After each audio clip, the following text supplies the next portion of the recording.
बिहार में NDA seat बंटवारे पर बातचीत के लिए चिराग पासवान ने रखी एक शर्त।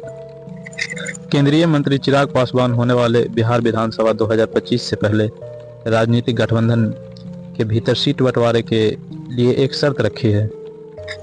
चिराग पासवान ने केंद्र में तथा राज्य में एनडीए को स्पष्ट रूप से बता दिया है कि वे नहीं चाहते कि लोक जनशक्ति पार्टी रामविलास। उनका मानना है कि हम अधिक सीट पर चुनाव नहीं लड़ना चाहते, बल्कि हम ऐसे विधानसभा में चुनाव लड़ना चाहते हैं जहां हमारा जीत सुनिश्चित हो। हाल ही में चिराग पासवान ने एक प्रेस कॉन्फ्रेंस के दौरान बातचीत करते हुए कहा कि हम अधिक सीट पर चुनाव नहीं लड़ना चाहते, बल्कि हम ऐसे निर्वाचन क्षेत्र में चुनाव लड़ना चाहते हैं जहां हमारा जीत 100% संभव हो। हालांकि आपको बता दें कि भाजपा और जेडीयू चिराग पासवान को एक मजबूत नेता के रूप में देखते हैं। पिछले लोकसभा चुनाव में बिहार में एनडीए की सीट में चिराग पासवान की पार्टी एक अहम भूमिका निभाई थी। हालांकि पिछले विधानसभा चुनाव में उनका अकेले लड़ने का फैसला जेडीयू के पार्टी को काफ़ी नुकसान पहुंचाया था। हालांकि उस चुनाव के दौरान चिराग पासवान एक ही सीट पर चुनाव जीत पाए थे। चिराग पासवान ने लोकसभा चुनाव में अपनी 100% जीत का दावा करते हुए कहा कि वे विधानसभा चुनाव में भी उसे दोहराना चाहते हैं। रिपोर्ट के अनुसार एनडीए में सीट बंटवारे के आंकड़े बताते हैं कि बिहार की 243 सीट में से जेडीयू 102 या 103 सीट पर चुनाव लड़ सकती है।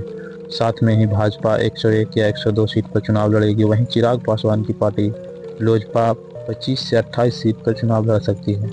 साथ में ही हम पार्टी जितेंद्र राम मांझी, उनकी पार्टी 6 या 7 सीट पर चुनाव लड़ सकती है तथा उपेंद्र कुशवाहा की पार्टी 5 सीट पर चुनाव लड़ सकती है। जेडीयू प्रमुख मुख्यमंत्री नीतीश कुमार गुरुवार को केंद्रीय गृह मंत्री से पटना में मिले।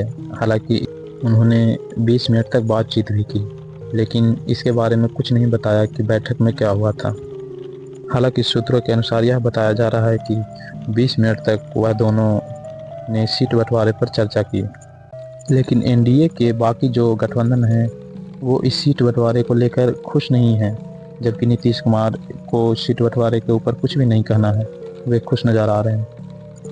लेकिन कुछ दिन पहले हुए रिपोर्टों के अनुसार चिराग पासवान ने 35 सीट की मांग की थी, जबकि जीतन राम मांझी की हिंदुस्तान आवाम मोर्चा ने 15 सीटों के लिए आक्रामक प्रयास शुरू कर दिया था। साथ में उपेंद्र कुशवाहा की पार्टी 10 सीट पर चुनाव लड़ना चाहती है। बिहार में चुनाव की घोषणा अक्टूबर के पहले हफ्ते में होने की उम्मीद है। 2-3 चरण में होने वाला ये चुनाव अक्टूबर के अंत और नवंबर में होने की संभावना है।